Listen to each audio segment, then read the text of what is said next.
ఎవరి కోసం చనిపోయిండు మానవర్ కాంశీరాం? భార్య లేదు, పిల్ల లేదు, తల్లి తండ్రి చనిపోతా కూడా చావుకెళ్ళలేదు.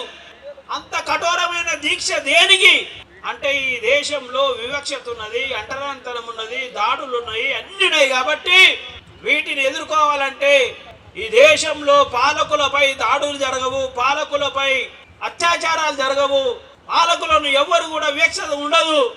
కాబట్టి ఈ దేశంలో నా ప్రజలకు ఇవన్నీ జరగొద్దంటే నా దేశ ప్రజలు పాలకులు కావాలి. కాబట్టి నా జీవితం ఉన్నంత వరకు పాలకులను చేస్తని భారతదేశ చరిత్రలో మనువాదులే కాదు, ధనవంతులే కాదు, నిరుపేదలు, నిరక్షరాస్యులు, అంటరాని వారు, అన్యాయానికి గురైతున్న ప్రజలందరూ కూడా ఈ దేశాన్ని పాలించగలరని, ఈ దేశ నిచ్చెన మెట్ల కుల వ్యవస్థలో కింద ఉన్న చమార్కురంలో పుట్టిన, అది కూడా జెండర్ వివక్షత ఉన్న ఒక మహిళ చమార్కురస్తులైన మాయావతి గారిని ఈ దేశంలో అతిపెద్ద రాష్ట్రానికి 4 సార్లు ముఖ్యమంత్రి చేసి నిరూపించిన మహానీయుడు మాన్యవర్ కాంశీరాం సార్.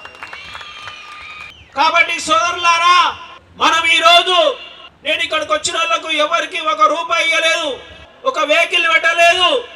అసలు వీళ్ళకి ఎలాంటి సౌకర్యాలు కూడా మేము బహుజన్ సమాజ్ పార్టీ తరఫున, నా తరఫున ఎవరు కూడా 1 రూపాయి ఇవ్వకుండా